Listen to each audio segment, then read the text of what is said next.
Hi hello welcome to post 360. నేను మీ మురళీ రాపల్లి. కొండా సురేఖ గారు ఈరోజు చేసిన వ్యాఖ్యలు అందరినీ ఆశ్చర్యానికి గురి చేశాయి. చాలామంది కొండా సురేఖ గారు చేసిన వ్యాఖ్యల్ని నీచంగా కూడా చూస్తున్నారు.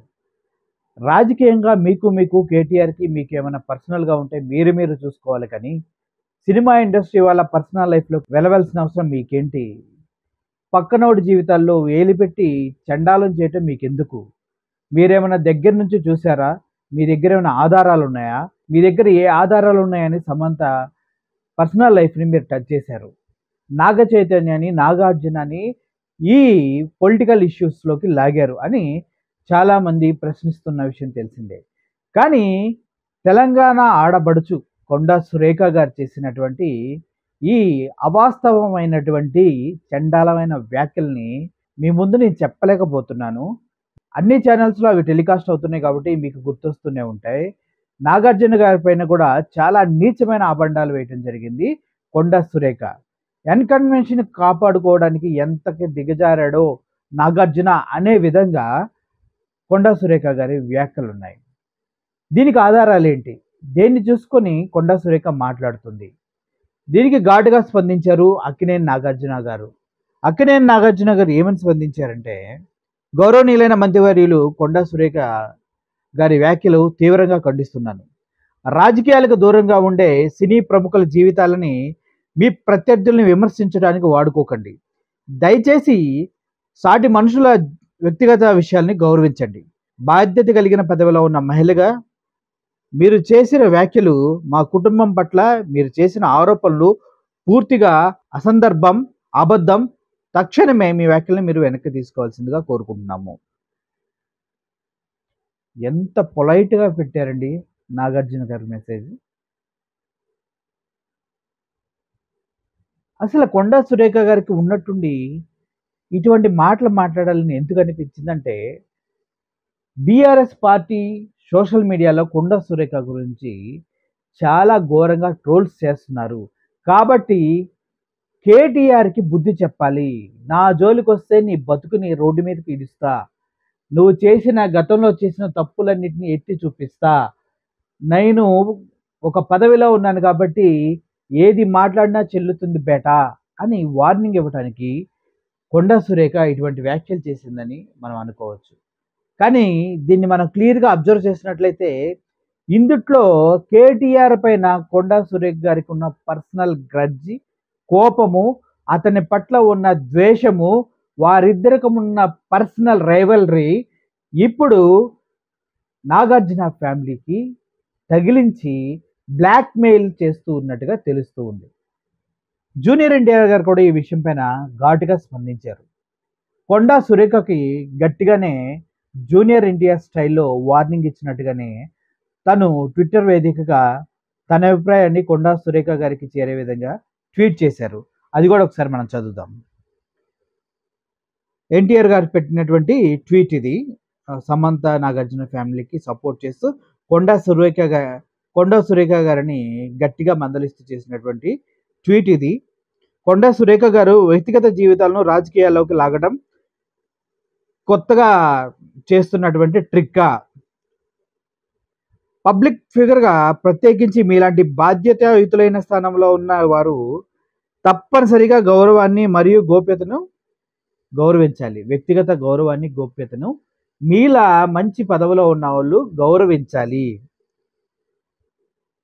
సినీ పరిశ్రమలో ఎవరైతే ఉన్నారో వారిపైన నిర్లక్ష్యపూరితమైనటువంటి వ్యాఖ్యలు చేయటం సమంజసం కాదు.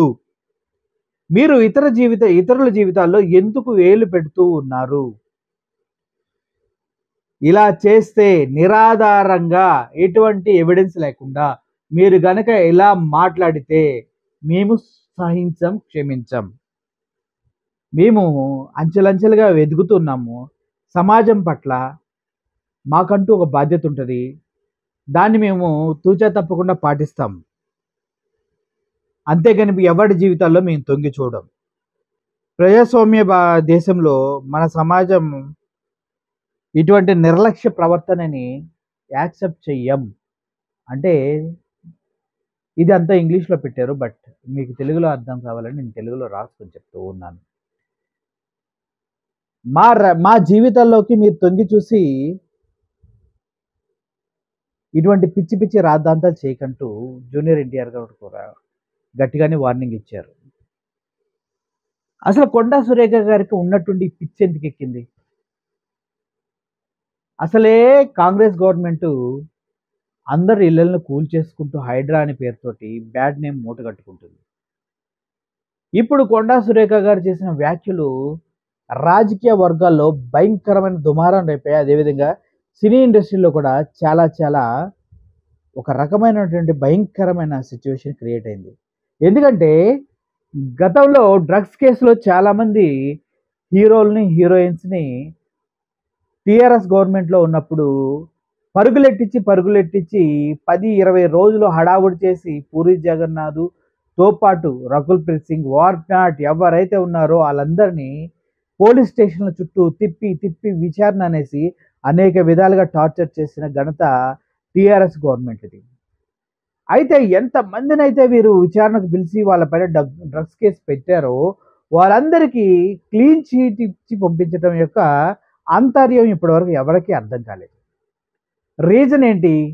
డ్రగ్స్ కేసు పెట్టారు, డ్రగ్స్ తీసుకుంటున్నారు, డ్రగ్స్ ఉన్నాయి, వీళ్ళంతా డ్రగ్స్ వాడతారని పెద్ద పెద్ద రాజకీయ నాయకుల్ని, పెద్ద పెద్ద సినిమా ఆర్టిస్టులందరినీ మూకుమ్మడిగా హుటాహుటిన అరెస్ట్ చేసేదాకా తీసుకెళ్ళి పోలీస్ స్టేషన్లో ఇంటరాగేషన్ చేసి ఇన్వెస్టిగేషన్ చేశారు.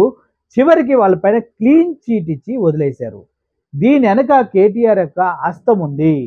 ఎవరైతే సినిమా ఇండస్ట్రీ వాళ్ళు కేటీఆర్ మాట వింటలేదో, అందుట్లో హీరోయిన్స్ కావచ్చు, హీరోస్ కావచ్చు, ఒక పొజిషన్లో ఉన్నారు ఎవరైనా కూడా అతని మాట వింటలేదని తెలిస్తే వాళ్ళందరినీ ఇలాగే రోడ్లపైకి ఈడ్చి వాళ్ళ యొక్క పరువు ప్రతిష్టలతో ఆడుకొని లోపరుచుకుంటున్నారు అంటూ కొండా సురేఖ గారు ఇంకో రకమైనటువంటి ఆరోపణ చేశాడు. ఆ ఆరోపణలో భాగంగానే కేటీఆర్ డ్రగ్స్ తీసుకున్నాడు. అదేవిధంగా ఎవరినైతే హీరోయిన్స్ని లోపరుచుకున్నాడో వాళ్ళందరికి కూడా డ్రగ్స్ ఇచ్చాడు. అందుకే వాళ్ళందరిని లోపరుచుకోవడానికి డ్రగ్స్ కేసులు ఇవన్నీ పెట్టి వాళ్ళని భయభ్రాంతులకు గురి చేసి వాళ్ళని తన దగ్గరికి తీసుకున్నాడు, భయపెట్టి తను వాళ్ళని వాడుకున్నాడు అని కొండా సురేఖ ఘాటుగా వ్యాఖ్యలు చేశారు. ఒక రకంగా చూసుకున్నట్లయితే అప్పుడు నిజంగానే సినిమా ఇండస్ట్రీలో ఉన్నటువంటి హీరోయిన్స్ అందరినీ డ్రగ్స్ కేసులో హడావుడి చేసి ఒక సెన్సేషన్ క్రియేట్ చేసిన విషయం మనందరికీ తెలిసింది. ఆ తర్వాత అందరికి క్లీన్ చీట్ ఎలా ఇచ్చారు అనేది ఇప్పటికి కూడా $100 మిలియన్ క్వశ్చన్గానే మిగిలిపోయింది. అంతేకాదు ఈ హీరోస్ ఎవరైతే ఉన్నారో వాళ్ళందరూ ఫోన్స్ని ట్యాప్ చేసి వాళ్ళు రహస్యంగా మాట్లాడుకుంటున్న మాటలు కానీ వారి పర్సనల్ డేటాని మొత్తాన్ని కూడా హ్యాక్ చేసి తీసుకొని వాటిని కూడా చూయించి ఇది లీక్ చేస్తాం, ఇది పబ్లిక్లో పెడతామని భయపెట్టి చాలామంది హీరోయిన్స్ని కేటీఆర్ పర్సనల్ ఫేవర్ కోసం వాడుకున్నారంటూ ఇంకో ఘాటు వ్యాఖ్య చేశారు. ఇదంతా చూస్తుంటే కొండా సురేఖ గారు ఏం చెప్పాలనుకుంటున్నారంటే, నీ బ్రతికేంటో నాకు తెలుసు, నువ్వు ఎంత దుర్మార్గుడివో నాకు తెలుసు, నీ ఫోన్ ట్యాపింగ్ వ్యవహారం తెలుసు, నీ డ్రగ్స్ డీలింగ్స్ తెలుసు, నువ్వు చేసిన ప్రతి పిచ్చి పని నాకు తెలుసు, ప్రతి ఎదవ పని నాకు తెలుసు, వాటన్నిటిని నేను బయటకు తీస్తా, మా గవర్నమెంట్లో నీ అంతు చూస్తా. నీ వల్లే వాళ్ళ నాగ చైతన్య సమంత విడిపోయారు, కేవలం నీ వల్లే, నీకున్నటువంటి అత్యధిక దాహం వల్ల, స్త్రీల పట్ల నీకున్న కోరిక వల్ల వాళ్ళు విడిపోయారంటూ చెప్పడం జరిగింది. ఇది పచ్చి మాటలతో చెప్పింది ఆవిడ. ఎంతవరకు సహించాలో అంతవరకు సినిమా ఇండస్ట్రీ చాలా సహించింది. ఇకపైన సహించే అవకాశం లేదు. తిరగబెడతారు, గ్యారెంటీగా తిరగబెడతారు. గట్టిగానే ఈసారి వార్నింగ్ ఇస్తారు, అన్నీ చేస్తారు. మీ ఇష్టమా? సినిమా ఇండస్ట్రీ అంటే మీకు అంత చిన్న చూపా? ఏదన్నా దులుపుకొని పోతారనా? పెంట మీద రాయేందుకు వేయాలని వాళ్ళు ఆగుతారు. కానీ పెంట తీసుకొచ్చి వాళ్ళ దగ్గర పెడితే కడుగుతారు, పెట్టినోడిని చెప్పు తీసుకొని కొడతారు. కొండా సురేఖ గారు కూడా అదే చేస్తున్నారు. నీకు కేటీఆర్కి పర్సనల్గా ఉంటే నువ్వేమన్నా చేసుకో కొండా సురేఖ గారు. ఎందుకు సినిమా ఆర్టిస్టుల జీవితాలతో మీరు ఎందుకు ఆడుకుంటున్నారు? వాళ్ళకి పర్సనల్ లైఫ్స్ ఉంటాయి, వాళ్ళకి ఫ్యామిలీస్ ఉంటాయి, వాళ్ళకంటూ ఒక గుర్తింపు ఉంటుంది. మీరెందుకు అది అర్థం చేసుకోకుండా మీ రాజకీయ వ్యవహారాల్లోకి సినిమా పీపుల్ పర్సనల్ లైఫ్‌ని తీసుకొస్తూ ఉన్నారు అని పదే పదే అడగాలనిపిస్తది. దీనిపైన అమలా గారు కూడా స్పందించారు. అమలా గారైతే ఒక డీమన్, ఒక దెయ్యంలాగా, ఒక కంజూరింగ్ లాగా, ఒక కంజూరింగ్ సినిమాలో ఉన్న ఒక డీమన్ లాగా కొండా సురేఖ గారిని వ్యాఖ్యానించడం జరిగింది. ఇంత దరిద్రమైన దానివా నువ్వు? ఒక దెయ్యం కన్నా చండాలంగా ఉన్నావు.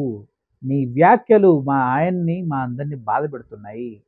రాజకీయంగా ఒక మంచి పొజిషన్‌లో ఉన్న నీలాంటి ఆడవాళ్ళు ఇలా మాట్లాడటం కరెక్ట్ కాదు. దీన్ని వెంటనే వెనక్కి తీసుకొని మాకు క్షమాపణ చెప్పాలి. లేదంటే అన్నట్టుగానే అమలా గారు కూడా తీవ్ర స్థాయిలో స్పందించడం జరిగింది. నవరాత్రి రోజు, ఈరోజు నవరాత్రి. విజయదశమి పండగ స్టార్ట్ అయ్యి నవరాత్రులు స్టార్ట్ అవుతున్న రోజు కొండా సురేఖ గారు చాలామంది జీవితాలని ఏడిపిస్తున్నారు. అటు సమంత గారిని కానీ, ఇటు నాగార్జున, అమలా గారిని కానీ అందరినీ ఏడిపిస్తున్నారు. మీరు ఒక మంత్రి, మీకొక పదవి.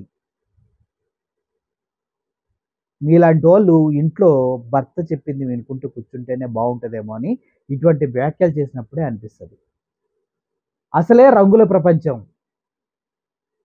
అక్కడ ప్రతి ఒక్కరి చూపు ఒక హీరోయిన్ పైనే ఉంటది. వాటన్ని చూపులను దాటుకొని ఒక హీరోయిన్‌గా ఎదగటం ఎంత కష్టమో తెలుసా? అంత కష్టపడి ఒక ఉన్నత స్థాయికి ఎదిగిన సమంత పైన ఇంత చీప్ వ్యాఖ్యలు చేసావంటే కొండా సురేఖ, నీ క్యారెక్టర్ పైన కూడా అందరికి డౌట్ వచ్చే విధంగా ఉంది. నువ్వు కూడా అలాగే చేసి ఈ పొజిషన్‌కి వచ్చావా రాజకీయాల్లో? సినిమా వాళ్ళనే వదిలిపెట్టని కేటీఆర్ అటువంటి రాజకీయ నాయకులు కొండా సురేఖ అనేటువంటి ఒక అమ్మాయిని, ఒక రాజకీయ నాయకురాల్ని రాజకీయాల్లోకి ఎలా రానిచ్చారు? అనే క్వెషన్ మేము కూడా ఇస్తే మీరు తలకాయ ఎక్కడ పెట్టుకుంటారు? చెప్పండి. ఏది ఏమైనప్పటికీ మీరు చేసిన వ్యాఖ్యలు చాలా దరిద్రమైనవి, చాలా అసహ్యమైనవి, చాలా జుగుప్సాకరమైనవి. ఇది నీ స్థాయిలో ఉన్నటువంటి పొలిటీషియన్ మాట్లాడటం అనేది ఛీ! అని ఉమ్మేసే స్థాయికి మిమ్మల్ని దిగజార్చింది. సో, సమంత, నాగ చైతన్య, నాగార్జున, అమల ఈళ్ళంతా కాదు. మన పర్సనల్ ఒపీనియన్ కూడా కొండా సురేఖ గారి పైన వేయవలసినటువంటి టైం ఇది. చెప్పవలసిన టైం ఇది. దయచేసి దీన్ని ఈజీగా తీసుకోకండి. గట్టిగా ఖండించండి. చెంప పగిలేలాగా మీ ట్వీట్స్, సోషల్ మీడియా అదిరిపోయేలాగా మీ కామెంట్స్ ఉండాలని కోరుకుంటూ I am Murali signing off. Thank you so much.